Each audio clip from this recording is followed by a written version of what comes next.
ఈసారి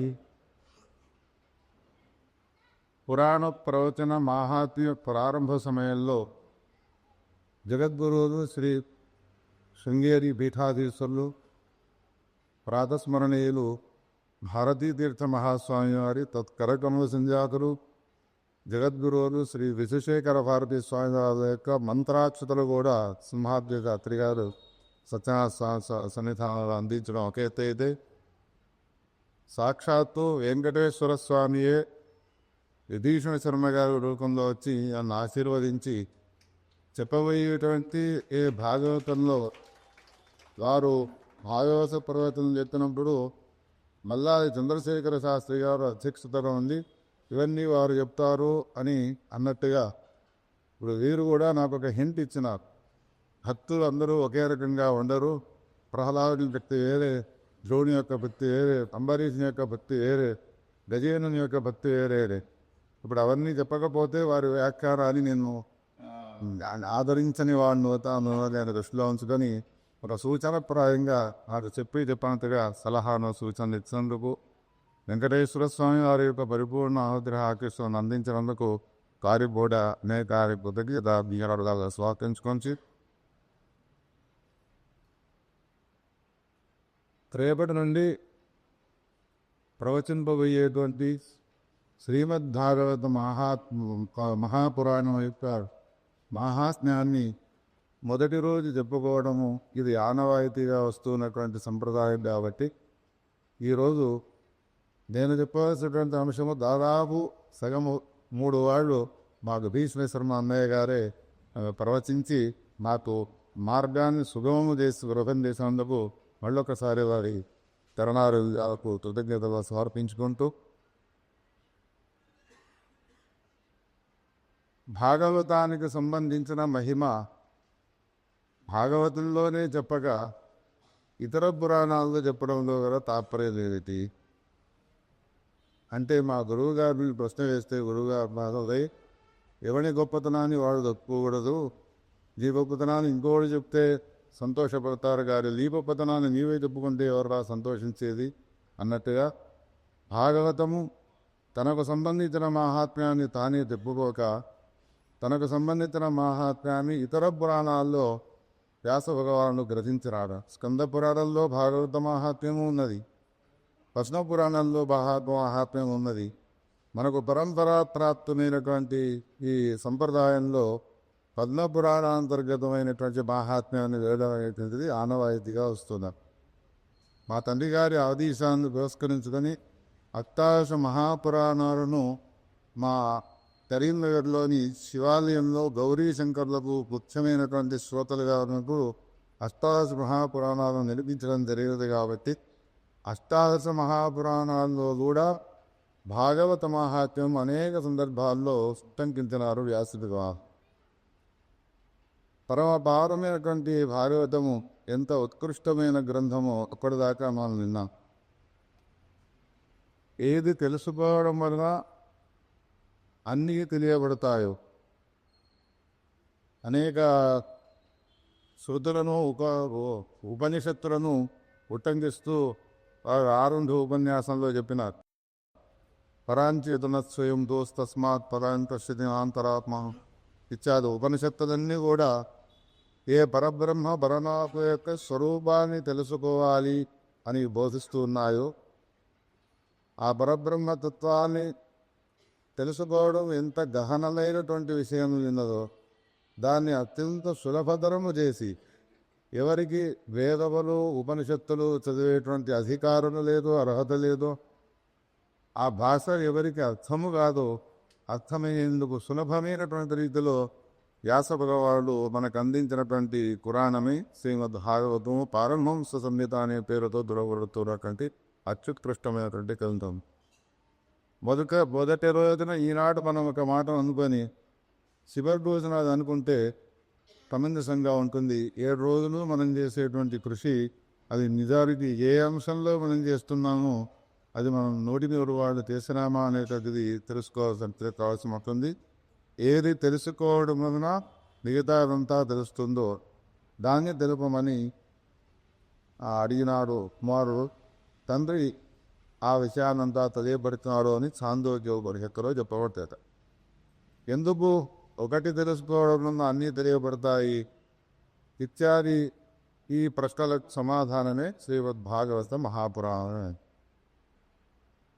పరమపావనమైనటువంటి భాగవత మహాత్మ్యాన్ని వచిస్తూ ఏ విధమైనటువంటి విఘ్నాలు దీనికి రాకుండా ఉండటం కోసమై సచ్చిదానంద రూపాయ విశ్వోత్పత్యాదిహేతవే తాపత్రయ వినాశాయ శ్రీకృష్ణాయ వయం నమః.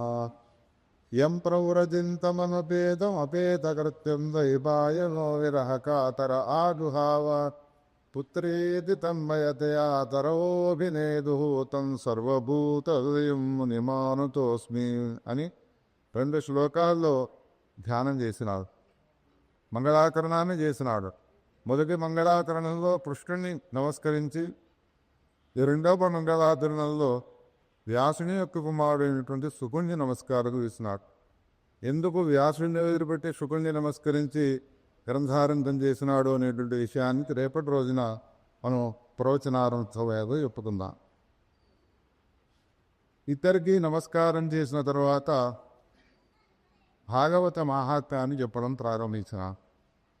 భాగవత మహాత్మ్యము అష్టాదశ మహాపురాణములు మన పరమపావనమైన భారతదేశంలో ఎక్కడ ప్రవచింపబడ్డాయి అంటే నైమిషారణ్య క్షేత్రంలో.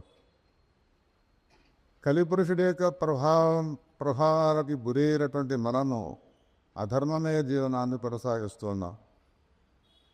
భారతదేశంలో జన్మించినటువంటి మానవులు అధర్మాచరణ చేయడం వలన అధర్మాన్ని ఆచరించిన మానవులకు దుఃఖాలు కష్టాలు యమలోకం రావడం ఇత్యాదులు పక్కన పెడితే దేవతాలోకాల్లో ఉన్నటువంటి దేవతలకు పెద్ద సమస్య వస్తుంది. గురుడిక్ సందేవలో జయకూరి వేదం చెప్తుంది. ఎందుకు ఇక్కడ ఉన్నటువంటి మానవుడు అధర్మాన్ని ఆచరించడం వల్ల దేవతాలోకాల్లో ఉండేటువంటి దేవతలకు దుర్భిత్వం ఏర్పడుతుంది అంటే ధర్మాన్ని ఆపిరసకపోవడంతో ఇతిహాగా కొట్టులు ఆగిపోతాయి. మనం అన్నాన్ని తిన్నట్టుగా పశువులు గడ్డిని మేసినట్టుగా దేవతలకు ఆహారం ఏది రానుంటే అగ్నిముఖాది దేవాహారం మనం వేసేటువంటి అగ్నౌ ప్రాస్తావతిస్తుండే ఆదిత్యముపదిష్టతే అనేటువంటి శృతి స్మృతులను ఆధారంగా పెట్టుకుని చూసినట్టయితే దేవతలకు ఆహారం మనం ఇచ్చేటువంటి యజ్ఞంలోని హవ్యమే. అధర్మాన్ని అభివృద్ధడం వలన హవ్యం వాళ్ళకు దొరక్కపోవడంతో దేవతలంతా హాహాకారాలు చేస్తారు. అటువంటి పరిస్థితి దేవతలకు ఏర్పడ్డది అని అంటే మనం యజ్ఞయాగాదికలను ఆకరించి ధర్మమయ జీవనాన్ని కొనసాగించాలి అని అంటే అది ఏదైనా ఒక పరమపావనమైన క్షేత్రం ఉండాలి. కలిపురుషుని యొక్క ప్రభావం మనపైన పడకుండా ఉండాలి. అది ఏదైనా ఉన్నదా అని బ్రహ్మదేవుడిని అడిగితే బ్రహ్మ తన మనస్సులో నుండి ఒక చక్రాన్ని సృష్టించి వదిలి దేవతల ఈ చక్రం ఎక్కడైతే పడిపోతుందో అక్కడికి వెళ్ళి మీరు ధర్మాచరణను కొనసాగించండి అల్లారు. ముందు చక్రం వెళుతున్నది, వెనకాల దేవస్సు వస్తూ ఉన్నారు. పరమపావనమైన మన భారతదేశాన్నంతా కూడా సంకరించి అది పరమపావనమైన ప్రాచీన గంగా అనే పేరుతో పిలువబడేటువంటి గోమతి నదీ తీరంలో పడిపోయేది. పాతాళలోకానికి వెళ్ళిపోయింది. ఆనాడు వేసి గోమతి నదీ తీరానికి నైపిశారణ్యం అనేటువంటి పేరు ప్రఖ్యాతి వచ్చి పరమపావనమైన ఆ నైపిశారణ్య క్షేత్రంలో కలిపురుషుని యొక్క ప్రభావం పడకుండా ఉండడాన్ని దృష్టిలో ఉంచుకొని వేలాది సంవత్సరాలు వ్యాసుల వారు రచించినటువంటి అష్టాదశ మహాపురాణాలు ప్రవచింపబడతాయి. పొద్దాక యజ్ఞయాగాదికతోడు అనుష్ఠానాలు చేసి మధ్యాహ్నం నుండి సూర్యాస్తమయం అయ్యేంతవరకు సూదుడు శౌనకాదులకు అనేక విషయాలతో కూడుకున్నటువంటి ధర్మాలతో కూడుకున్నటువంటి ధర్మ సూక్ష్మములతో కూడుకున్నటువంటి పురాణాలను వధిస్తూ ఉండగా విన్నటువంటి శ్రోతలైన శౌనకాది ఋషులు ఒక ప్రశ్న వేసినారు. ఏ ప్రభు, ఇంతకాలం మేము వ్యాసులు రచించిన కలిసి పురాణాలు మీరు చెప్పగా వింటూ ఉన్నాను. కానీ ఏ కథ వినడం వలన మాకు భగవంతుడి యొక్క స్వరూప సాక్షాత్కారం అవుతుందో అటువంటి కథను వినిపించాలి. అట్లా మేము అడిగిదాము అని అనగానే మమ్మల్ని దృష్టిలో ఉంచుకొని ఏదో ఖండన ఖాద్యము అటువంటి అర్థముగా రీతిలో ఆ భాషలో మమ్మల్ని కష్టపెట్టి విషయాన్ని దూరం అయ్యేట్టుగా తీయకుండా విషయానికి మేము దూరం కాకుండా ఉండేట్టుగా కర్ణ రసాయనం చెవులకు చాలా వినడానికి సొంపుగా ఉండేటువంటి రీతిగా మాకు చెప్పండి. ఏ కథను వినడం వలన కృష్ణుని చరణారందాలేందు మాకు భక్తి అనేటువంటిది పెరుగుతుందో, భక్తి జ్ఞాన వైరాగ్యాలు మూడు కూడా వేరుగా మేము అనుకున్నాం ఇంతకాలం, అవి మూడు వేరా ఒకటేనా? ఒకవేళ ఆ మూడు లేకపోతే జ్ఞానం అనేటువంటిది మనకు ప్రాప్తిస్తుందా? అది ఎట్లా ప్రాప్తిస్తుంది? ఇత్యాది విషయాలన్నీ కూడా మాకు తెలియాలి అంటే ఏదైనా ప్రశ్న మాకు అనిపించండి అని కృష్ణయ్య విని చాలా సంతోషపడ్డారు. ఏ కథను వినడం వలన భగవంతుడు మాలో ప్రవేశిస్తాడో, ఒక భగవంతుడు మనలో ప్రవేశించే ఉన్నాడు. కానీ అడిగే సమయంతో అడిగేటువంటి శ్రోత ఎట్లా అడుగుతున్నాడు అంటే, నాకన్నా భగవంతుడు వేరుగా ఉన్నాడు, వేరుగా ఉన్నటువంటి భగవంతుడు నాలో ప్రవేశించాలి అని కోరుకుతున్నారు. కానీ ఉపనిషత్తులు ఏం చెప్పినా నతమేతత్ సృష్ట్వాహత దేవాన ప్రావిశతో, జగత్తులను సృష్టించిన జగత్తులో తాను ప్రవేశించి ఉన్నాడు. అది ప్రవేశించి ఉన్నాడు అంటే వేదం చెప్పినప్పుడు సరిగ్గా వేదం చెప్పినది కదా అని తల ఊపి అంగీకరిస్తే అయిపోతుంది కదా.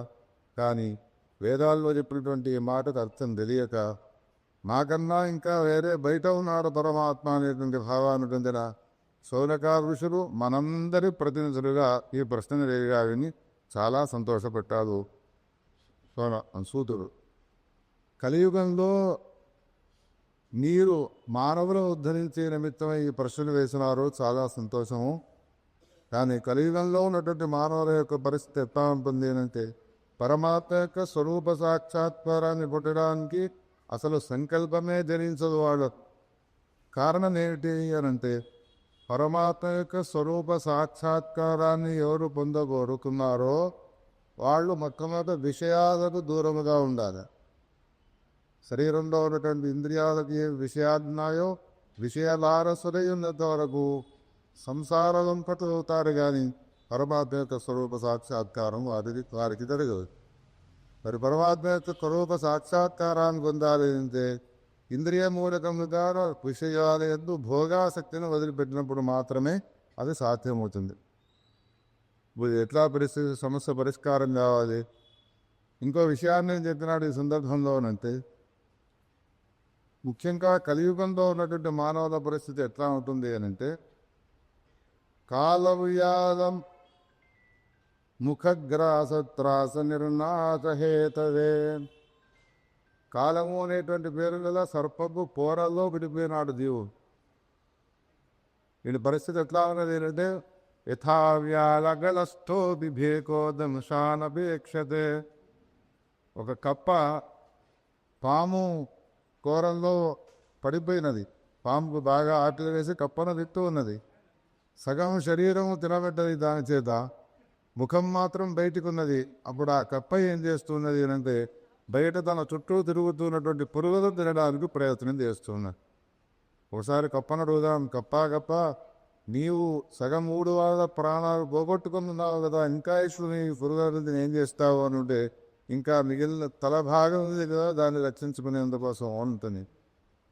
ఇక్కడ పాము అంటే పాము కాదు, కప్ప అంటే కప్ప కాదు. పాము అంటే కాలము అనే పేరుతో గురవడేటువంటి సర్పకు బోరంలో కప్పల వలె మనం ప్రవేశించి ఉండి విషయతోలుపులమై భగవంతుడి యొక్క స్వరూప సాక్షాత్కారానికి దూరమవుతున్నాం. ఇటువంటి పరిస్థితిలో మీరు అడిగేటువంటి ప్రశ్నకు సమాధానం చెప్తాను అనండి అని శ్రీమద్భాగవతం శాస్త్రం కలౌ తీరేణ భాషితం. ఈ కలియుగంలో ఉన్నటువంటి మానవులకు పరమాత్మ యొక్క స్వరూప సాక్షాత్కారం కావాలి అంటే సులభంగా బోధించేటువంటి ఉపనిషత్తులు కావు, చాలా కఠినంగా ఉంటాయి. వాటి భాష కూడా ప్రాచీన్యంగా ఉంటుంది.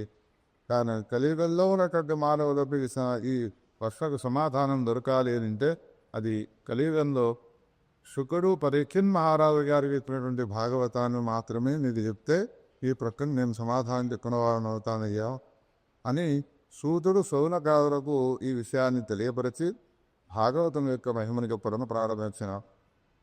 భాగవతం ఎంత గొప్పనైన గ్రంథము అని అంటే, లోకంలో మానవ జన్మ ఎత్తిన మనము యజ్ఞయాగాది క్రతువులను వ్రతాలను ఆచరించిన తరువాత మీకు నరకలోకంగా ఉన్నా స్వర్గలోకంగా ఉన్నా వెలిగితే పాపాలు చేసిన వాళ్ళు నరకలోకానికి వెళ్తారు, పుణ్యకర్మలను ఆచరించిన వాడు స్వర్గలోకానికి వెళ్తారు. అందుకని మాకు స్వర్గలోకమే కావాలి అని అందరూ కోరుకుంటారు. సోమేన ఏదైతే స్వర్వికాపహ ఇత్యాది రుచులన్నీ కూడా అదే విషయాన్ని తెలియపరుస్తున్నాయి. కానీ స్వర్గలోకం అంతా కూడా ఖాళీ అయిపోతూ ఉన్నది. స్వర్గలోకానికి ఎవ్వరూ రావడం లేదు. ఏమిటి అని ఆలోచన చేసి దేవతలంతా కూడా భూలోకంలో ఉన్నటువంటి మానవుల యొక్క ప్రవర్తనను చూస్తూ ఉంటే స్వర్గలోకాన్ని తలదన్నేటువంటి బ్రహ్మలోకానికి వెళుతున్నారు. అంటే పరమాత్మ స్వరూప సాక్షాత్కారానికి అందరూ కూడా బ్రహ్మలైపోతున్నారు. స్వర్గలోకానికి వెళ్ళడం కంటే కోటి రెక్క అధికమైనటువంటి ఫలాలు ఇచ్చేది ఏది రావడం అంటే స్వరూప సాక్షాత్కారం. పరమాత్మ మెచ్చ స్వరూపాన్ని పొందడం. అందరూ ఈ విధంగా మారిపోతూ స్వరూప సాక్షాత్కారాన్ని పొందుతున్నారు. స్వర్గలోకానికి ఎవరూ రావడం లేదు. దేవతల మీద మాకు కూడా ఈ స్వర్గలోకంలో ఉన్న భోగాలు అనుభవించి మేము కూడా పరమాత్మ యొక్క స్వరూపాన్ని పొందుతామో అని అనిపించి దేనివల్ల వీళ్ళకి స్వరూప సాక్షాత్కారం అవుతుంది వెళ్ళి చూస్తే అది భాగవతం శుకుడు చెప్పేటువంటి భాగవత కథ అమృతంగా ఆస్వాదించి దీనంతా కూడా స్వరూప సాక్షాత్కారాలు పొందుతున్న విషయాన్ని గమనించి మనం దాగే అద్భుతము ఇది సాపేక్షకమైనటువంటి అమృతత్వాన్ని ఇస్తుంది. అందుకని శాశ్వతమైనటువంటి అమృతత్వ ప్రాప్తి కేవలం వేదవ్యాసుడు రచించిన భాగవతము ద్వారా మాత్రమే లభిస్తుంది అని భావించి స్వర్గలోకానికి మనము ఆ అమృతం వంటి భాగవతాన్ని తీసుకువద్దాము అని బయలుదేరినారు దేవతమంతా కూడా. శుకుడు పరీక్షణ్ మహారాజు గారికి కథను చెప్పుతున్న సందర్భంలో దేవతలంతా కూడా ఆయన సమీపానిపించారు. దేవతలారా మీరంతా ఎందుకు వచ్చినారు అని ప్రశ్నిస్తే మా స్వర్గలోకానికి మీ వ్యాసుడు రచించినటువంటి భాగవత కథామృతాన్ని తీసుకుపోవడానికి వచ్చినాన్ని. వ్యాసు ఇచ్చినటువంటి కథామృతం ఒట్టిగా ఇవ్వకూడదుందా? దుకాణంలో వస్తువు ఒట్టిగా ఇస్తావా? దుకాణంలో కూర్చున్నటువంటి సాగుతారు. మనం ద్రవ్యాన్ని ఇస్తే అతను వస్తువుని ఇస్తాడు. మీరేమి ఇచ్చినారు మరి కథామృతాన్ని మీరు తీసుకెళ్ళడానికి అని అంటే అప్పుడు దేవతలంతా కూడా ఆలోచించినామయ్యా, మీరు ఈ ప్రశ్న అడుగుతారని ఆలోచించి మా స్వర్గలోకంలో అన్ని వస్తువుల కట్టే వెలగట్టడానికి వీలైనటువంటి వస్తువు రాక్షసులము దేవతలము మేము కష్టపడి సంపాదించినటువంటి వస్తువు అది అమృతము. ఆ అమృతాన్ని తీసుకువచ్చినాము. ఒక బిందువు 2 బిందువులో కాదు, అమృత భాండాన్ని తీసుకువచ్చినాము. ఇది మీ చేతుల్లో పెడతాము. ఆ కథామృతాన్ని నాకు ఇవ్వండి అంటే అప్పుడు శుకుడు నిరాదరించినాడు. దేవతల యొక్క కోరికను మన్నించలేదు, నిరాకరించినాడు. నేను నీకు ఇవ్వను కాకేదును అన్నాడు. మన ఊటి వాళ్ళకు సందేహం కలుగుతుంది. స్వర్గలోకంతో అమృతము ఒక చుక్క కాదు, 2 చుక్కలు కాదు. అమృత భాండాన్ని ఇచ్చి భాగవతామృతాన్ని అడిగితే ఇవ్వడానికి బదులు ఇవ్వకుండా ఎందుకు నిరాకరించవచ్చును? మనకెందుకు ఈ సమస్య? శుకుడిని అడుగుదాము. శుకుడిని అడిగితే శుకుడు అంటాడు, ఏ శ్రోతలాగా ఏం సమాధానం చెప్తున్నాడు అంటే, నేను భాగవతామృతాన్ని దేవతలీన మీకు ఇస్తాను, మీరు స్వర్గలోకాన్ని తీసుకువెళ్ళవచ్చును. కానీ దీనికి మీరు ప్రతిగా ఏమిస్తారో అంటే మేము కష్టపడి సంపాదించినటువంటి అమృతాన్ని ఇస్తాము అన్నారు కావున నిరాకరించినాను. దానికి బదులు భక్తిని ఇస్తాను అని అంటే ఇచ్చేవాడమ్ము అన్నా. అందుకని భాగవతం ఎవరికి లభిస్తుంది అని అంటే ధనమును తీసుకువచ్చి కట్నాలుగా సమర్పించేవాడు లభించేది రాదు. భక్తిని కనుక ఒకవేళ మనం సమర్పించాలమ్మా అంటే భాగవతం లభిస్తుంది అని చెప్తున్నా. అమృతముతో సమానంగా పోలిక లేదు దీనికి. గాదు ఎక్కడ, స్ఫటికం ఎక్కడ అని ఈ విధంగా ప్రశ్న వేసి దేవతల యొక్క ఆ కోరికను మన్నించలేదు శుకుడు అని సూదుడు శౌనకాదుకి విషయాన్ని తెలియజేస్తున్నాడు. అంతేకాకుండా భాగవతం యొక్క మహిమను వర్ణిస్తూ మోక్షాన్ని ఇచ్చేటువంటి అనేక రకాలైనటువంటి సాధనా మార్గాలు ఉన్నాయి. ఏది గొప్పదైనటువంటిది అని ఒకనాడు వేదాలకు మూలభూషుడైనటువంటి ఎవడి నుండి వేదాలు నిరంతరం ప్రవచింపబడుతూ ఉంటారు, వేదమూలకంగా ఎవడైతే సృష్టిని చేస్తుంటాడో ఆ బ్రహ్మకే అనిపించి శాసనాలన్నీ ఒకచోట చేర్చినాడు, భాగవతాన్ని ఒకచోట చేర్చినాడు. అన్నిటికంటే సులభంగా ఆత్మ సాక్షాత్కారమైన మోక్షాన్ని ఇచ్చేది ఏది తేలినది అంటే భాగవతం మాత్రమే తేలినది చెప్పిన భక్తవత్సల బలానికి. ఒకనాడు ఉద్ధవునికి తెలిసినది కృష్ణుడు అవతారం యొక్క సమాప్తిని చేసుకుంటున్నాడు. ఆ సందర్భంలో ఉద్ధవుడు కృష్ణుని సమీపాన్ని వెళ్ళిన కృష్ణుడితో అంటూ ఉన్నాడు, రే కృష్ణ, నీవు భారతదేశం నుండి అంతర్ధానాన్ని పొందుతూ ఉన్నావట, ప్రధానమైనటువంటి వైకుంఠానికి వెళుతున్నావు తెలిసినది. నీవు లేకుండా నేను ఉండలేనయ్యా, అందుకని నీతో పాటు నన్ను తీసుకుని వెళ్ళు అన్నావు. అంటే కృష్ణుడు అన్నాడు, నాతో పాటు నన్ను తీసుకెళ్ళడానికి మా ప్రారబ్ధ కర్మ సమాప్తమైనది, నీ ప్రారబ్ధ కర్మ ఇంకా ఉన్నది కావడం, నేను వెళుతున్నాను నిన్ను తీసుకెళ్ళడానికి వీల్లేదు బాబా. అప్పుడు మళ్ళీ ప్రశ్న వేసినాడు, నా కొరకు నీవేదా ఉండాలి అన్నా. నీ ప్రారంధ కర్మ ఉన్నందుకు నీవు ఉండాలి కానీ నా ప్రారంధ కర్మ అయినందుకు నేను వెళ్ళిపోవాల్సిందే తప్ప అని నీ కొరకే నేను ఉండడానికి వీల్లేదు అన్నా. అప్పుడు ఉద్ధవుడు మళ్ళీ ప్రశ్న వేసినాడు అనంటే, అయితే నేను నీవు లేకుండా ఉండలేను కావున నాకే వినా ఈ సమస్యకు పరిష్కార మార్గాన్ని ఉపదేశం చేయవయ్యా అంటే ఒక చక్కని మార్గాన్ని ఉపదేశం చేసినాడు. సోనకాచులారా, నేను ఎక్కడికో వెళ్ళడం లేదు, లోకంలో ఉన్నవాళ్ళంతా ఏమనుకుంటున్నారు అంటే అవతారాన్ని సమాప్తి చేసి కృష్ణుడు స్వధామైన వైకుంఠానికి వెళ్ళినాడు అని అనుకుంటున్నారు. కానీ నేను వైకుంఠానికి వెళ్ళడం లేదు, వ్యాసుడు రచించినటువంటి శ్రీమద్ భాగవతములో ప్రవేశిస్తున్నాను. ఇప్పుడు చూడండి, అందుకనే మిగతా గ్రంథములన్నిటికంటే కూడా భాగవతానికి అంత గొప్పనైనటువంటి మహిమ. అక్కడి నుండి తీసుకుని వచ్చే సమయంలో వేద మంత్రాలను పఠిస్తూ దీన్ని పుస్తకాన్ని తీసుకుని రావడం అంటే ఎంత గౌరవాన్ని ఇచ్చినట్టు అవుతుంటారు. అందుకనే భగవంతునికి రెండు రూపాలు ఉన్నాయి, ఒకటి సగుణ సాకారము, రెండు నిర్గుణ నిరాకారం.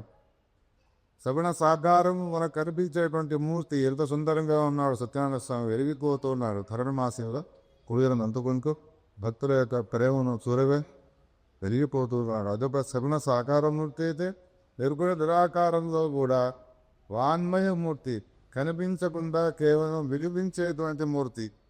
అందుకనే భాగవతంలో ముందు మనం రేపటి రోజున రెండవ శ్లోకంలో చెప్పుకోబోతున్నాం.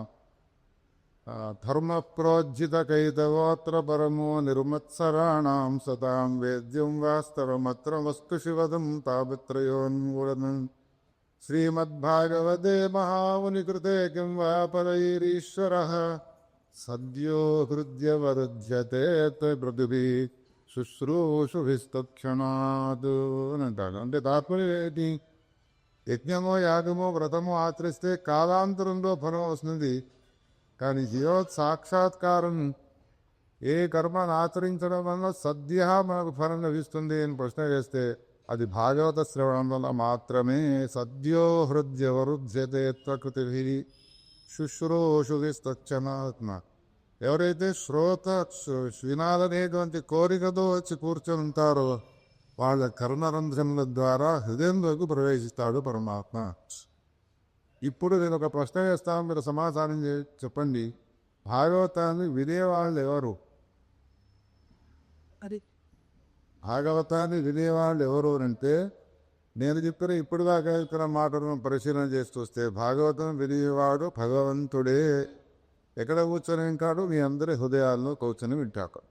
వెంకటేశ్వర స్వామి లీలలో వెంకటేశ్వర స్వామికి వెంగమాంబావ దగ్గరికి వెళ్ళి తన కథలు వినాలనే కోరికతో ప్రతిరోజు ఆమె ఇంటికి వెళ్ళి ఆయన యొక్క కథలు వినేవాడు. అట్లా గుంటూరు నగరంలో కథలు వినాలని కోరికను వెలిగి మీ అందరి హృదయాల్లో ప్రవేశించి నేను చెప్తుండగా నా ముందు వచ్చి కూర్చొని నిరూపంలో భగవంతుడే ఆడసం ఎత్తున్నాడు అని తాగుతారు. సద్లో హృద్యవరుధ్యతే. ఎందుకు భగవంతుడు కర్ణరంధ్రముల ద్వారా లోపలికి ప్రవేశించి మన హృదయ పీఠం పైన కూర్చొని కథను వింటాడు అనే ప్రశ్నకు రేపు సమాధానం రాబోతుంది. దశమస్కంధంలో కూడా ఈ విషయాన్ని గురించి వర్ణిస్తాడు. అందుకని ముందు కూర్చున్నటువంటి శ్రోతలు ఒక మానవులు అనుకుంటే పొరపాటు. సాక్షాత్తు పరమాత్మనే. సద్యో హృద్యవరుధ్యతే ప్రకృతి. ఇంతకంటే ప్రమాణవాక్యం ఇంకేం కావాలి? అందుకని ఎందుకు పరమాత్మ అట్లా ప్రవేశిస్తాడు అనంటే వాన్మయ రూపమైనటువంటి భాగవతంలో ప్రవేశించినాను అని చెప్తున్నాడు కదా. ఈ వాక్కులు 18,000 శ్లోకాలు 12 స్కంధాలతో కూడుకున్నటువంటి ఈ వాక్కులను 7 రోజులు వరుసగా అప్పుడప్పుడు శ్లోకాలను పఠిస్తూ కథగా చెప్పుతూ సందుల్లో పడకుండా వేరే ఇతర విషయాలు జీవాది చెప్పకుండా కేవలం భాగవతాన్ని అందిస్తున్న వాక్కుల ద్వారా వాగ్మయ రూపాన్ని ధరించినటువంటి ఆ కృష్ణ పరమాత్మ మన కరుణరంశం ద్వారా లోపలి వెళుతాడు. ఇప్పుడు మీరెవరోని నేను ఈ రోజున ప్రశ్నిస్తే నేను మహేశ్వరేశ్వరమును, నేను విభీషణేశ్వరమును, నేను దత్తాత్రేయేశ్వరమును అని చెప్తారు. కానీ 7వ రోజు నాడు ప్రశ్నిస్తే ఈ ప్రశ్నకు సమాధానం ఏం చెప్తారు అంటే అహం బ్రహ్మ, నేను బ్రహ్మనై ఉన్నాను, నాకు నశోక భాక్, నేను శోకాన్ని తరిచినటువంటి వాడైనాను అనేటువంటి సమాధానాన్ని చెప్తారు. ఇది భాగవతాన్ని ముఖ్యమైనటువంటి ఉద్దేశం ఉన్నది. ఆ ఉద్దేశాన్ని మనం నెరవేర్చుకోవాలి అంటే 7 రోజులు ఈ పాఠశాలలో లేదా 7 రోజులు ఈ ఆసుపత్రిలో చేరి చికిత్స పొందవలసి. అదే భక్తవత్సల విధానికి. ఒకనాడు నారదుల వారికి భారతదేశంలో ఉన్నటువంటి క్షేత్రాలు ఏవి గొప్పవి అని పరిశీలించాలి అని కోరిక కలిగిన. హరిక్షేత్రం కురుక్షేత్రం శ్రీరంగం సేతు బంధనం పుష్కరం చ ప్రయాగింత కాశీం గోదావరీం తథా. అనేక క్షేత్రాలకు తీర్థాలకు వెళ్ళినాడు. ఎక్కడికి వెళ్ళినా కానీ సుఖము శాంతి ఆనందం అనేటువంటిది లభించలేదు. అన్ని క్షేత్రాలు తిరిగినాడు. పోనీ ఎక్కడికైనా వెళితే తీర్థక్షేత్రాలు నాడు సుఖాన్ని క్షేమాన్ని ఆనందాన్ని కలిగించలేదు. యోగి ఎవరైనా ఉన్నారా, సర్వసంగ పరిత్యాగం చేసినటువంటి సన్యాసులు ఎవరైనా ఉన్నారా, సత్పురుషులు ఎవరైనా ఉన్నారా అని ఆలోచన చేయడానికి వెళితే నయోగి నైవ సిద్ధో భావజ్ఞాని సత్క్రియోదన. ఎందుకు ఈ విధంగా మారిపోయినది అని ఆలోచన చేస్తే నారదుల వారికి ఒక విషయం తెలిసినది. కలిదావానలేనాద్య సాధనం భస్మతాంగతం.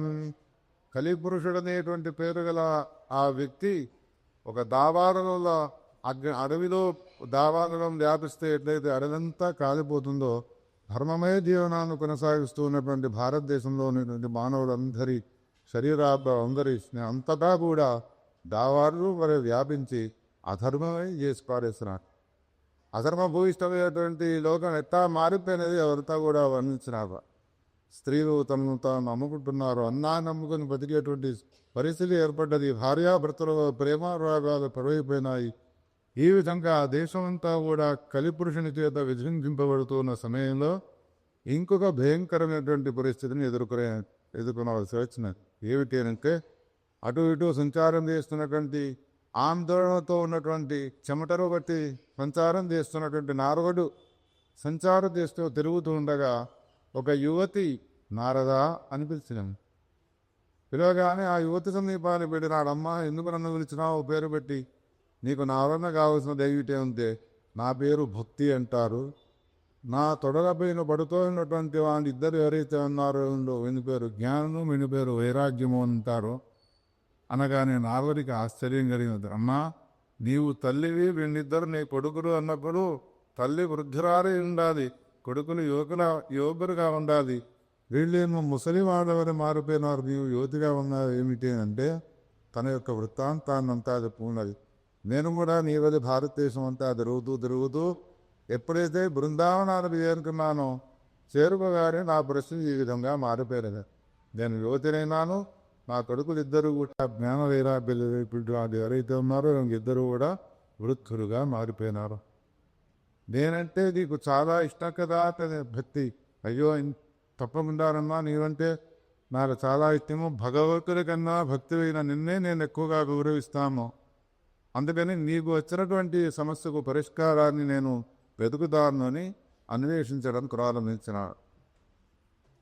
అందులో భగవంతుడి యొక్క స్వరూపాన్ని చింతించగానే భగవంతుడు ఒక ఉపాయాన్ని చెప్పినాడు. నారదా, ఎందుకు నువ్వు చింతిస్తావు?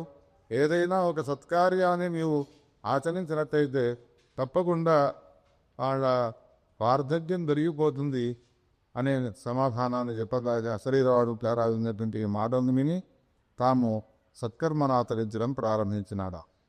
మొట్టమొదటి ఏం చేసినాడు? తన తండ్రి అయినటువంటి బ్రహ్మదేవుడు తనకు ఉపదేశం చేసినటువంటి వేదాకుడు ప్రయోగించినాడు. నిద్రానావస్థలో ఉన్నారు ఇద్దరు కూడా, జ్ఞానము వేదాగ్ని.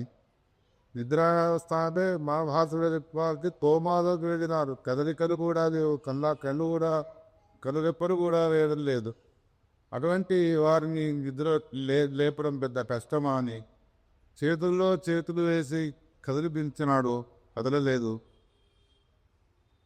చెవుల సమీపానికి వెళ్ళి తన తండ్రి గారు ఉపదేశం చేసినటువంటి ఋగ్వేద మంత్రాలు చదువుతున్నాడు. అగ్నిరే స్వరవహితం యజ్ఞస్య దేవం మృత్యుజనం పోతారుమృత్నధాతవన్. కదలికనే లేదు. ఇషేతోర్చేత వాయోస్థో వాయోస్థ దేవోస్థ విధా ప్రాపే దుశ్రేష్టతమాయ కర్మనే మొదలుపెట్టి సముద్రో బంధు మొత్తం ఎదురువేదాలు చదివినాడు. అయినా బెదిరికలు లేవు. అయినా ఇంకా 2 వేదాలు ఉన్నాయి కదా అని అగ్నహాయ వీతయే గృణానో హవ్యదాతే దిహోత సత్యపరేషి శన్నో దేవీరభిష్టే ఆపో భువంతు భీతయే శ్రీయో రహిస్రవంతున. 4 వేదాలు చదివినా కానీ ఏమాత్రము కదలిక అనేటువంటిది లేదు. చాలా కిన్నవనసుడైనాడు. అయినా వేదవ్యాసు రచిస్తున్నటువంటి పురాణాల్లోని స్తోత్రాలు లేవా అని స్తోత్రాలు పఠించడం ప్రారంభించినాడు.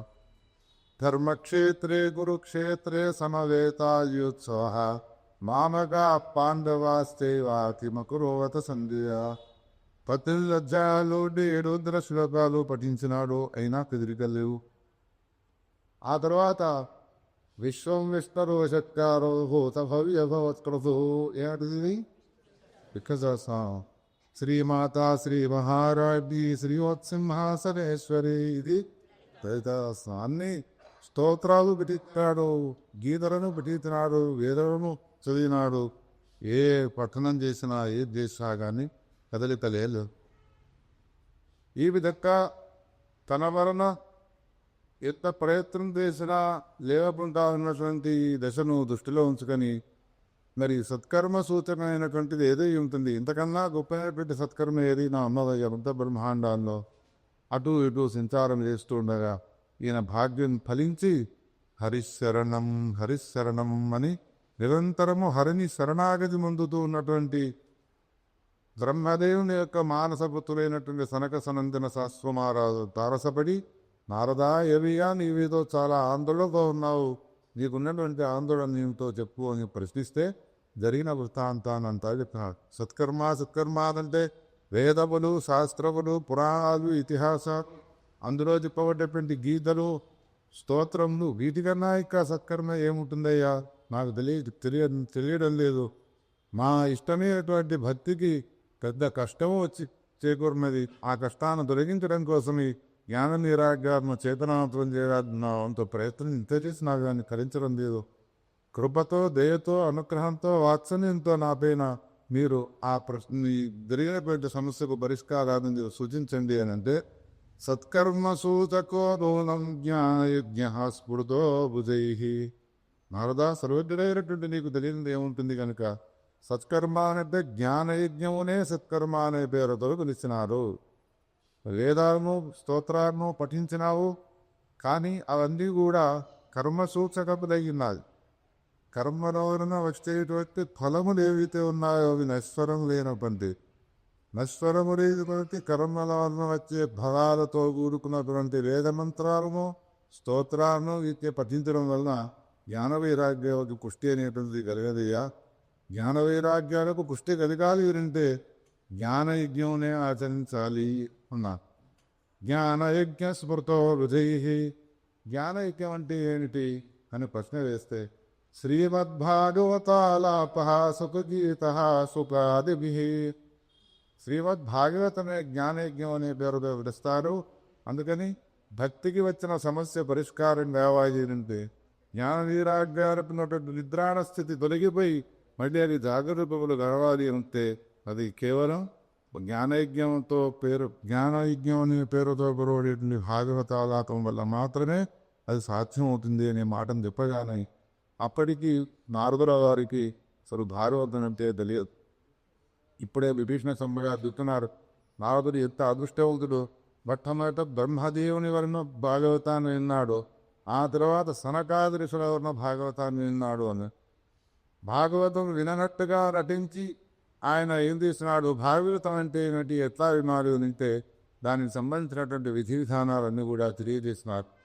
నాకు ఇష్టమైనటువంటి ఈ భక్తికి మేరు సమకూర్చడం కోసమై, జ్ఞాన వైరాగ్యాలకు మళ్ళీ చైతన్యాన్ని కలిగించడం కోసమై నేను ఈ భాగవత యజ్ఞాన్ని ఏర్పాటు చేస్తాను అని భాగవత యజ్ఞాన్ని ఏర్పాటు చేసిన మొట్టమొదటి వ్యక్తి, ఏకైక వ్యక్తి ఎవరు అంటే నారదుల వారు చేసిన.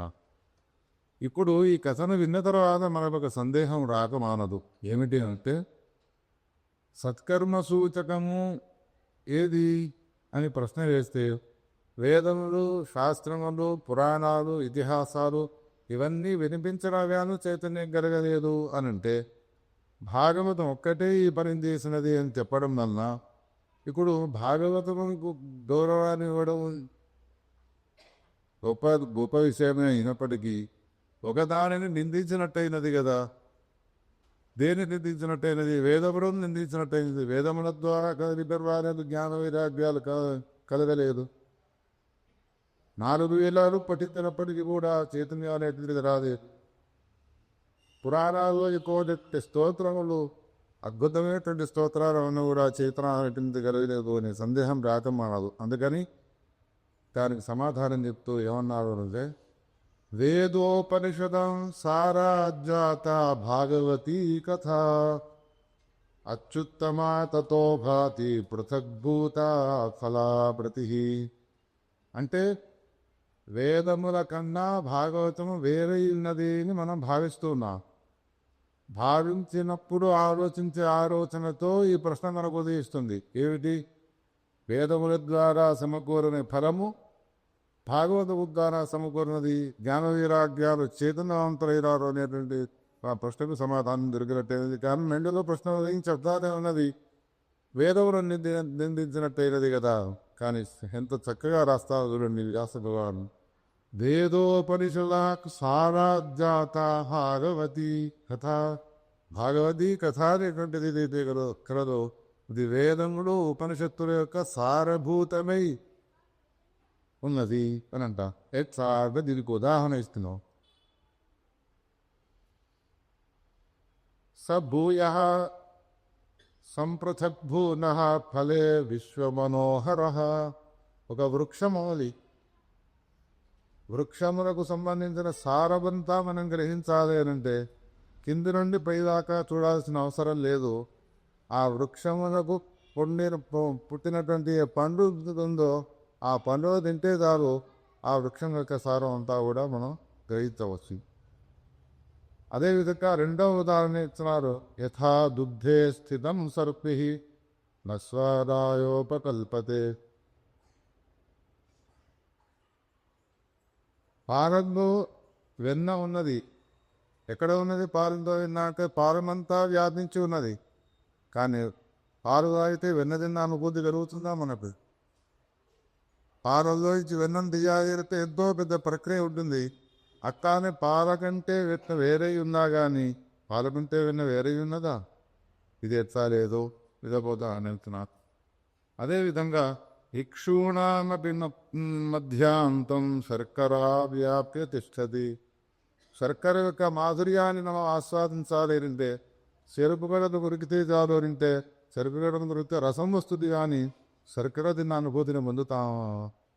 అట్లా అని శర్కర చెరుకు కన్నా వేరే ఉన్నదా? చెరుకు యొక్క రసస్వరూపము శర్కర ఎట్లయి వేరుగా ఉండి అదే ఉన్నదో, పాల యొక్క మాధుర్యాన్ని అనుభవించాలి అనుకున్న మనకు వెన్న పాలే ఉండేది వేరుగా ఉన్నదో సారభూతవి. ఒక వృక్షానికి సంబంధించినటువంటి సమగ్ర సారాంశం ఒక ఫలాన్ని ఆశ్రయించుకొని అదే అయి వేరుగా ఎట్లా ఉన్నదో భాగవతీ కథ కూడా వేదముల యొక్క ఉపనిషత్తుల సారభూతమైన అది వేరుగా ఉంది అదే అయి ఉన్నది అని వర్ణించాడు. ఎంత అద్భుతమైన. ఈ విధంగా ఇదం భాగవతం నామ పురాణం బ్రహ్మ సంహితం. భక్తి జ్ఞాన కేవలం ఒక భక్తి, కేవలం ఒక వైరాగ్యము, కేవలం ఒక జ్ఞానం మాత్రమే కాదు, మూడింటి యొక్క ఉత్తమమైనటువంటి ఫలం మూడు మనకు ఫలించాలి, లభించాలి అని అంటే అది కేవలం ఒక్కదాన్ని ఆశ్రయిస్తే మాత్రమే లభిస్తుంది. ఆ ఒక్కటి ఏది అంటే భాగవతం శాస్త్రం. వేదాంత వేద సున్నాతే గీతాయాపి కత్తరే పరితాపవతి వ్యాసే ముహ్యత్య జ్ఞానసాగరే భక్తవత్సల భదాత్కి జ్ఞానయజ్ఞం కరిష్యామి. అటువంటి పరమ ఉత్కృష్టమైనటువంటి జ్ఞానయజ్ఞాన్ని నేను చేస్తాను అనడం వలన ఆ సనకాది ఋషులు ఒప్పుతున్నారు. భక్తి జ్ఞాన వైరాగ్యాలతో కూడుకొని కథాశ్రవణం చేయడానికి పూనుకున్నది. నారదుల వారు కూడా ఒక ఆసనం పైన కూర్చొని కథాశ్రవణం చేస్తూ ఉన్నారు. 7 రోజుల కథ, సప్తాహ కథ ప్రారంభమైనది. కథను ఉపక్రమించిన సనకాది ఋషులు భాగవతం యొక్క మహిమను వర్ణిస్తూ కథలోకి ప్రవేశించిన మహిమను వర్ణించే సమయంలో ఏమిటి కాబోనంటే శుకశాస్త్ర కథాయాశ్చ కళార్హంతి షోడశి అశ్వమేధ సహస్రాన్ని వాజపేయ శతాది చ.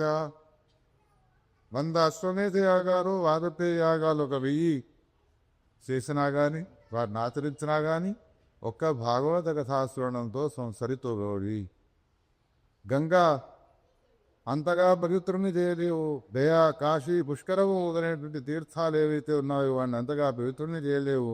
శుకశాస్త్ర అధ్యయనం వలన, శుకశాస్త్ర కథాశ్రవణం వలన వాడు ఎంత గొప్పగా పునీతుడవుతాడు అని ఆరంభం చేసి దాని యొక్క మహిమను అపారంగా వర్ణించినారు సనకాదుల శ్రోతలారా. ఈ సందర్భంలో భాగవతాన్ని ఎవరైతే వినరో 100 సంవత్సరాల వయసు గడిచిపోతున్నది వాడిని.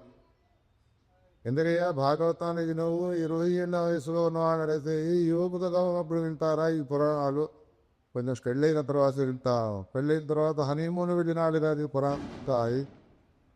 పెళ్ళైన తర్వాత హనీమూన్ అయిపోయాది, ఇంకా కసరి వారికి రావడం లేదు. అంటే పిల్లలు పుట్టిన తర్వాత పిల్లలు పుట్టినారు ఇంకా కసశ్రవణానికి ఎందుకు రావడం లేదు అని అంటే వాడు పాఠాలు స్కూళ్ళు తీసుకువెళ్ళాలి, కాలేజీకి వెళ్ళడానికి ఇచ్చారు జరిగిపోతున్నాయి. అవి అయిపోయినాయి. వాళ్ళకు పెళ్ళిళ్ళు కావాలి, పెళ్ళిళ్ళు అయినాయి. పెళ్ళిళ్ళ తర్వాత మనోరు పుట్టాలి. ఈ విధంగా 100 సంవత్సరాల ఆయుష్యం వచ్చేంత వరకు కూడా భాగవతాన్ని వినడానికి రమ్మంటున్నారు, వాడు రావడం లేదు.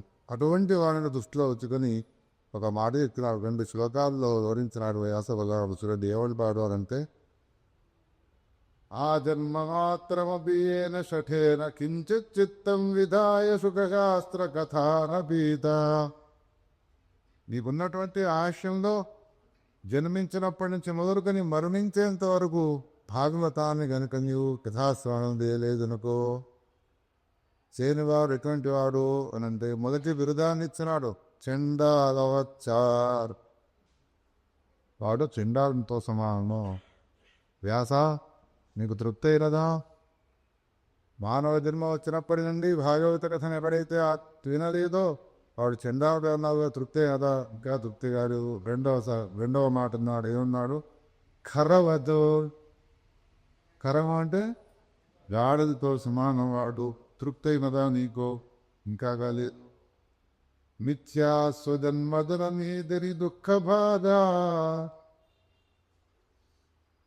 ఇంకేమన్నాడు అంటే తనకు జన్మనిచ్చినటువంటి తల్లి యౌవనం అనే వనానికి గండ్రగొడ్డలైపోయినాడు. వీడు తల్లి యౌవనం అనే వనాన్ని నాశనం చేయడం కోసం పుట్టినాడు. అంత కష్టపడి యౌవనం అనే వనాన్ని నాశనం చేసుకున్నా తల్లి సంతోషపడేది ఎప్పుడు? జీవితంలో ఒకసారి భాగవత కథాశ్రవణం చేస్తే, కానీ చేయకపోతే ఎవరవన చేదే బుఠారావయవను. స్వామి వ్యాస ఇక్కడికైనా తృప్తే కదా నువ్వు అంటే ఇంకా కాలేదు. జీవచ్చక్కో నిగదిత. ఎవడు 100 సంవత్సరాల ఆయుష్యంలో ఆరోగ్యవతుడై కాళ్ళు చేతులన్నీ సక్రమంగా ఉండి కూడా భాగవత కథ ఎవరైతే రాలేదో వాడు జీవచ్చవో నిగదిత. స్వామి తృప్తే కదా ఇక్కడికి అంటే ధిక్తం నరం పశు సమంధురి ధార రూపమేవం వదంతి. వానికి ధిక్కారం, వాడు పశువుతో సమానం.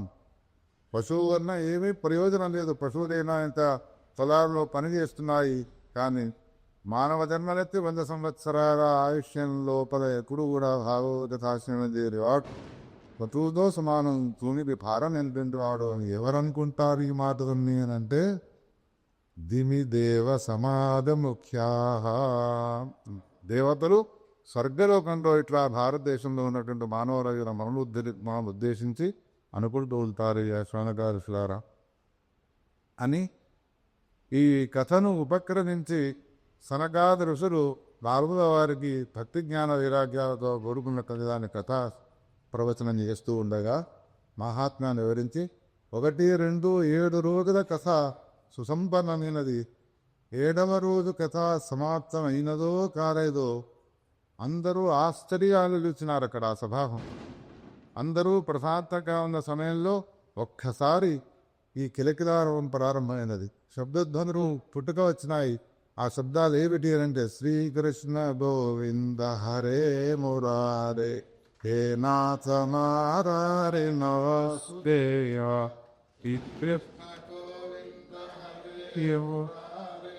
హే నాథ వాసుదేవ. ఎవరంటున్నారు ఈ పాటలు? ఎవరైతే నిద్రానావస్థలో ఉన్నటువంటి జ్ఞాన వైరాగ్యాలు ఉన్నారో, కోమాలు దూడినటువంటి వాళ్ళు ఉన్నారో, వేదాలను పఠించినా కానీ కదలికలు లేకుండా ఉండేనో, స్తోత్రాలు పఠించినా కానీ కదలికలు లేకుండా ఉండేనో, అటువంటి ఆ ముగ్గురు కూడా నాట్యం చేస్తూ నిద్రను పోగొట్టుకున్నటువంటి వారి మహా ఉత్సాహంగా పరిగెత్తుకుంటూ వస్తున్నారు. శ్రీకృష్ణ గోవింద కవే మురాదే హే నాథనాసుదే హే నాకన్ వాసుదే హే నాథ నారాయణ వాసుదే తాం చాగతాం భాగవతార్థభూతాం భూషాం శిఖారుయేషాం దదృశు సదస్యాః. ఆ సభలో ఉన్నటువంటి వాళ్ళంతా కూడా ఆస్తిలో జీవితంలో చూస్తూ ఉన్నారు. ఇప్పుడు కథ విన్న మీరు చెప్పండి, నిద్రానావస్థలో ఉన్న వాళ్ళు నిద్ర తొలగిపోవడానికి వ్యాసుడు చెప్పిన మంత్రం ఏది? శ్రీకృష్ణ గోవింద. ఎందుకని మేము కూడా ఏది ఇస్తామంటే భాగవత కథకు నిద్రకు చాలా దగ్గర సంబంధం ఉంటుంది కాబట్టి నిద్రపోతున్న సందర్భాన్ని దృష్టిలో ఉంచుకొని ఈ కథని మమతాలను ఉచ్చరింపజేస్తాం. శ్రీకృష్ణ గోవింద హరే మురారే హే నాథ నారాయణ. పరిగెత్తుకుంటూ వచ్చి భక్తి పాదాల పైన పడి సనకాది ఋషులకు నమస్కారం చేసి, హే ఋషులారా, నాకున్నటువంటి సమస్యను మీరు పరిష్కారం చేసినారు, సమస్యకు పరిష్కార మార్గాన్ని చూపినారు. నాతో సమానమైన ధన్యజీవురాలి అనంత బ్రహ్మాండాలలో చేరు. నారదుని వారికి నాపై ఉండే ప్రేమ వాత్సల్యంతో ఆశ్రయించడం వలన సద్పురుషులైనటువంటి మీరు మాకు చక్కని మార్గాన్ని సూచించినారు. నాకున్న సమస్య పరిష్కారమైనది. కానీ నేను మళ్ళీ ఇంకొక సమస్యలో చిక్కుకోకుండా ఉండాలి అనంటే, మళ్ళీ ఇటువంటి దైన్యస్థితి నాకు రాకుండా ఉండాలి అనంటే, నేను ఉండవలసిన చోటు ఏదో చెప్పండి. పోకూడని చోటికి మళ్ళీ నేను వినా అనుకో, ఎక్కడెక్కడో తిరిగి వచ్చి బృందాలు జరుగు కానీ నేను యువతిని మా 2 పిల్లలు వృద్ధులైనారు అంటే అక్కడ తాపురే ఏం చెప్పినాడు అంటే, బృందావనంలో ఎన్నేళ్ళు తపస్సు చేసిన తర్వాత భగవంతుడైన నారాయణమూర్తి ప్రత్యక్షమై భక్తులను గురించి నీకే కావాలో చెప్పండి అని అడిగితే, నీ పాద కమల సేవయు నీ పాదాత్సగుర తోడిదీయ మునితాంత అపార భూతదేయు తాపసనం దానాటు దేశే. ఇది కోరతారు తప్ప నాకు మోక్షం ఇవ్వు, నాకు జ్ఞానాన్ని అనుగ్రహించు అని కోరదు. వీటన్నిటికంటే గొప్పనైనటువంటి ఫలాది ఇది. రూపాయికి సంబంధించిన కోరిక అయితే ఈ పాదక వస్తువు నీ పాదాలు చుకులతోడు అనేదేమో అది ₹1,00,00,000 సంబంధించిన ఫలాన్ని ఇచ్చేది. నీకు ₹1,00,00,000 కావాలన్నా ₹1 కావాలి, నాకు ₹1 కావాలి కానీ నాకు ₹1,00,00,000 వద్దు అని అంటారు. కారణం ఏమిటంటే భక్తి ఎక్కడ ప్రవహిస్తుంది? అక్కడ ప్రవహించేది యమునా నది కాదు, అక్కడ వీచేటువంటి గాలి మామూలు గాలి కాదు, అక్కడ వీచే గాలి, అక్కడ ప్రవహించేటువంటి యమునా నది భక్తికి సంబంధించినది, ప్రేమకు సంబంధించినటువంటి నది ప్రవహిస్తూ ఉంటుంది. అందుకని ఆమెకు భయం వేసినది సనకాశివ సమీపానికి వెళ్ళి, హే సనకాశివులారా, మళ్ళీ నేను ఈ భారతదేశంలో ఎక్కడికి వెళ్ళానో నాకు ఉండవలసినటువంటి చోటు ఏదో చెప్పండి అని ప్రశ్న వేస్తే, క్వాహం తు తిష్ఠ యజునా బ్రువంతు బ్రాహ్మణం తాం గిరమూచిరేతే. అప్పుడు అడిగిన ప్రశ్నకు సమాధానం అంటే, ఆ భక్తి నీవు ఎక్కడ ఉండాలంటే, భక్తేషు గోవింద స్వరూపకర్త్రి ప్రేమే కథత్రి భవరోగహంత్రి సాత్వాన్ చ తిష్టస్వ త్వం చ తిష్టస్వ సుధైర్య సంశయ నిరంతరం వైష్ణవ మానసాని. నీవు ధైర్యంగా ఉండి ఒక చోటు చెప్తున్నాను. ఆ చోటు ఏది అంటే ఎవరైతే ప్రేమతో కూడుకుని విష్ణుమూర్తిని నీవే తత్వైత పరం తెరగా అని అహన్య భావంతో ఉపాసించే వాళ్ళు ఉంటారో వాళ్ళ హృదయాల్లో నువ్వు సాక్షాత్తుగా దర్శించవచ్చును, శాశ్వతగా నువ్వు ఉండిపోవచ్చునని ఆ స్థానాన్ని చెప్పగానే ఆనాదనంగా మొదలుకొని వైష్ణవ మనసులో ఆ నివాసం ఏర్పాటు చేసుకున్నారు. బుద్ధి జ్ఞాన వైరాగ్య అనే విషయాన్ని తెలియజేస్తాను. తత్వవత్సల పిలువానికి అసలు ఈ భాగవతాలు వినడం వల్ల ఎవరు శుద్ధిని పొందుతారు? ప్రతిదానికి ఒక అధికారము అనేటువంటిది ఉంటుంది. తర్కశంకరం వేరుదు అని అంటే ఎవరైతే మిగతా శాస్త్రాల్లో దిష్టాత్రి గారి అంటున్నాడు ఆయనకు మాత్రమే అర్హత అనేటువంటిది ఉంటుంది. శబ్దమందిని చదివినవాడు కావ్యానికి అర్హుడు అని చెప్పినట్టుగా ఎవరికి అతను అర్హత ఉంది. ఎవడు వినాలి భాగవతాన్ని అంటే ఒక లిస్టు ఇచ్చాడు. ఏమా అనవాహ పాపకృతస్తు సర్వదా. ఎవరైతే పాపాన్ని ఆచరించే వాళ్ళు ఉన్నారో, ఎవరు దురాచార రుతులైనటువంటి వాళ్ళు ఉన్నారో, ఎవరైతే క్రోధాక్తి చేత దగ్ధులైనటువంటి వాళ్ళు ఉన్నారో, కాములై ఉన్నారో, సత్యాన్ని మాట్లాడరో, పితృమాత్రో దూషకులై ఉన్నారో, తృష్ణాకుల ఆపులై ఉన్నారో, స్వధర్మ వర్జితులై ఉన్నారో, దాంధికులు, మత్సరులు, హింస చేసే స్వభావం గలవాళ్ళు, పిశాచ స్వభావం గలవాళ్ళు, నిర్దయులు, బ్రహ్మస్వామి అపహరించేటువంటి వాళ్ళు, వ్యభిచారరతులు, కాయేన వాచామనసాపి పాదకం నిత్యం ప్రకుర్వంతి శఖాః కఠినయే అని ఇంత పెద్ద లిస్టుని ఇచ్చినాడు. శాంతాడంత లిస్టు. అయితే భాగవతాన్ని వినేవాళ్ళు అంతా కూడా ఇప్పువాడు అని చెప్పడం అన్నది మనం ఏ గోవుకు సంబంధించిన వాడు అని మనమే ఆలోచించుకో. ఎందుకంటే ఇంత పెద్ద లిస్టులో మాకు సంబంధించినటువంటిది ఏదీ లేదు, నాకు వినేటువంటి యొక్క అర్హత లేదు అని అనుకోవడానికి లేదు. పుణ్యకర్మలను ఆచరించినప్పటికీ కూడా చివరి మంత్రం ఏంటిదంటే పాపోహం పాపకర్మహం పాపాత్మ పాపసింభోహం. పుణ్యోహం పుణ్యకర్మహం చదవచ్చును కదా, చదవచ్చును. కానీ చేసినటువంటి ఉపచారాల్లో ఏదేవి రూపాలు వీడికి దర్శనం. పంచాప్రతారుతో అభిషేకం చేయాలైతే ప్యాకెట్ పాలు తెచ్చి పాలకు కలిపినావు. ప్యాకెట్ పాలు ఆవు పాలు ఎత్తుకుపోతాయి. ప్యాకెట్ పాలు అది జెర్సీకి సంబంధించి జెర్సీ ఆవు కానీ కాదు. పంచామృతాలు చదివినటువంటిది, కొనుక్కొచ్చిన పూలు చదివినటువంటివి కావు. ఇంత మలినమైనటువంటి అశుద్ధమైనటువంటి వస్తువులతో పుణ్యకర్మను ఆచరించాను నీవు. పుణ్యోహం పుణ్యకర్మ అని అనలేవు కాబట్టి ఆపోహం పాపకర్మ. ఇటువంటి కర్మానుష్ఠానాలను చేసి శాశ్వతమైనటువంటి ఫలాన్ని అపేక్షించినటువంటి వ్యక్తులున్నారో అది బ్రహ్మజ్ఞానము ద్వారా మాత్రమే మనకున్నటువంటి సంసారం అనేటువంటి దొరికిపోతుంది. కావున అటువంటి బ్రహ్మజ్ఞానాన్ని అనుగ్రహించేటువంటిది కేవలం భాగవతం మాత్రమే. అటువంటి భాగవతాన్ని మీరంతా కూడా వినండి అని అర్హతను యోగ్యతను చెప్తున్నారు. ఇంకో విషయాన్ని ప్రస్తావిస్తూ ఏమన్నాడు అంటే, అరణ్యంలో మృగాలు స్వేచ్ఛగా సంచరిస్తూ ఉంటాయి. లేళ్ళు పరిగెడుతూ ఉంటాయి, కుందేళ్ళు పరిగెడుతూ ఉంటాయి, తుమ్మెదలు జింకారనాదం చేస్తూ ఉంటాయి, కోకిలలు కుహూ రాజు చేస్తుంటాయి. ఎత్తవరకు గుహలో ఉన్నటువంటి సింహం బయటకు వచ్చి గర్జించేంత వరకు. ఎప్పుడైతే సింహం గర్జించినదో తొమ్మిది యొక్క ఝంకారణం, కోకిల యొక్క కుహూరం, లేళ్ళ యొక్క పరిగెత్తడాలు అని మారిపోయి తోక నిలుచుకొని ఎప్పుడు ఎక్కడ పారుకోపోయి. ఎట్లానో యజ్ఞాలు, యాగాలు, వ్రతాలు, నోవులు అనేటువంటి అన్నీ కూడా అంతవరకు స్వేచ్ఛగా స్వీకరిస్తుంటాయి. మా దగ్గరికి రండి, మేము యజ్ఞం చేస్తే మీకు మోక్షాన్ని ఇస్తాను. తీర్థయాత్రలు ఉంటాయి, మేము మా దగ్గరికి రండి, మానవులకు మోక్షం లభిస్తుంది. దాన ధర్మాలు చేసేవారు మొదలైనటువంటి ఉంటాయి. మీరు మమ్మల్ని ఆశ్రయించిన నీకు మోక్షాన్ని ఇస్తాము. ఇవన్నీ ఎంతవరకు సంతరిస్తుంటాయి అంటే భాగవతం అనేటువంటి సింహం గర్జించేంత వరకు. భాగవతం అనే సింహం ఎప్పుడైతే గర్జించినదో కుందేళ్ళు, లేళ్ళు మొదలైనటువంటి తోక ముడిచి వెళ్ళిపోయినట్టుగా యజ్ఞాగాతకతోరన్నీ కూడా దూరం అయిపోతాయ్యా. అంత పవిత్రమైనటువంటిది భాగవతం అని భాగవతం యొక్క కథ అంతా కూడా వివరించి ఆ తర్వాత ఆత్మదేవ ఉపాఖ్యానాన్ని చెప్పినాడు. మా అమ్మయ్య గారు యతీశ్వర శర్మ గారు నాకు చాలా గొప్ప సహాయం చేసినారు. కావున చివరికి ఆత్మదేవునికి ఇల్లును వదిలిపెట్టాలనేటువంటి కోరిక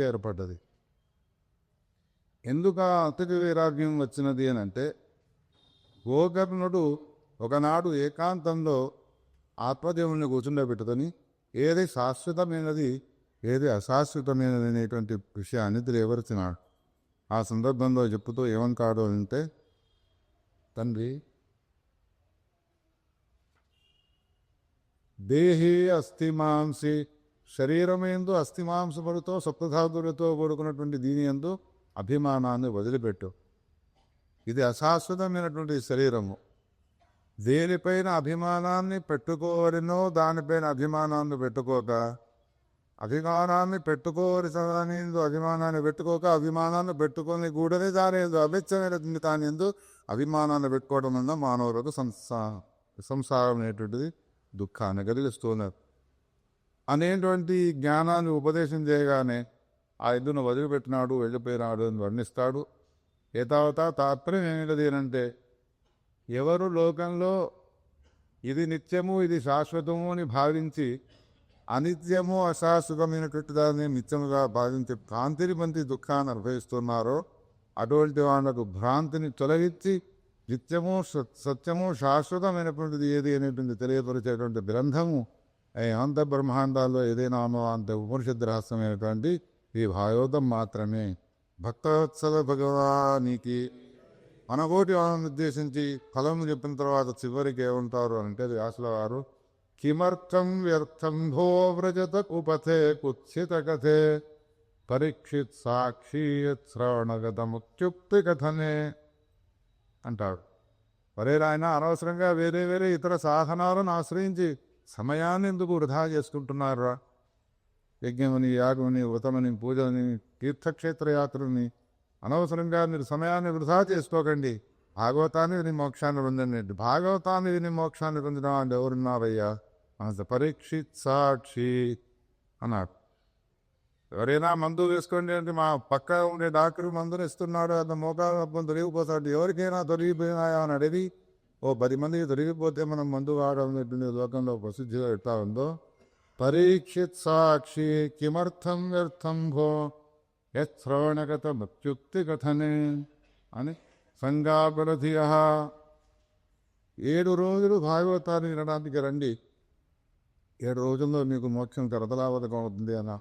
అబ్బో 7 రోజులు వినడం చాలా కష్టమవుతుంది అంటే 6 రోజులు, 5, 4, 3, 2, 1 ఒక రోజు కూడా కుదరదు అనంటే, క్షణార్థం క్షేమార్థం పిబత శుకగాథాతుల సుధాం అంటాడు. ఉపక్షణమేనా వచ్చి వెళ్ళిపోరా? అబ్బో క్షణకాలం మా వినియోగించడం అంటే బిజీగా ఉంటాం మేము, మాకు అసలు అవకాశమే లేదు. క్షణార్థం అరక్షణమేనా విను అంటాడు. అది కూడా మాకు వీలు కాదు అంటే మూసీనల్లో కూడా, మూసీనది ఎక్కడ ఉందో చెప్పండి, హైదరాబాద్ రాజు గంగలో అంటారు లోకంలో కొంతమంది. ఏది కావద్దు గంగరావుడు, గంగరావుడితే మోక్షం వస్తుంది. అది కూడా వ్యాసం చమత్కారాలు కన్నమాట. క్షణార్థం క్షేమార్థం పిబత సుఖగాథాం అతుల సుధాం అని ఈ విధంగా జగతి సుఖకథాతో నిర్మలం నాస్తి కించిత్ పిబ పరమ సుఖహేతో ద్వాదశ స్కంధ సారం అని చివరిగా 12 స్కంధాలకు సారభూతమైనటువంటి కథామృతాన్ని ఆస్వాదించినట్టయితే తప్పకుండా మోక్షము కరదలాడుకముతుంది అని చెప్తున్నాను. అటువంటి కథామృతాన్ని రేపటి నుండి మనం ఆస్వాదించబోతున్నాం. ఈ సందర్భంలో మళ్ళొకసారి జ్ఞాపకం చేసి కథామృతాన్ని ఆస్వాదిస్తున్నాం. అమృతం దాగిన దేవతలకు అమృతత్వం ఉన్నది. ఆ దేవతలు వానొత్తున్న అమృతాన్ని వదిలిపెట్టి కథామృతాలు విసిది వచ్చినారు అని అంటే, సముద్రం మథనం వలన వచ్చిన అమృతం కన్నా భాగవత కథావర్షంలో ఉన్న వైశిష్ట్యం ఏమిటో అనే విషయాన్ని తెలుసుకోవాలి కుతూహలంతో ఉన్నా కాబట్టి ఆ కథామృతంలో ఉన్న విశేషం ఏమిటో, అది ఏ దాని వలన తీరుతుందో అనే పెద్ద విషయాన్ని కూడా అదే పట్టణం అని చెప్పుకుందాం.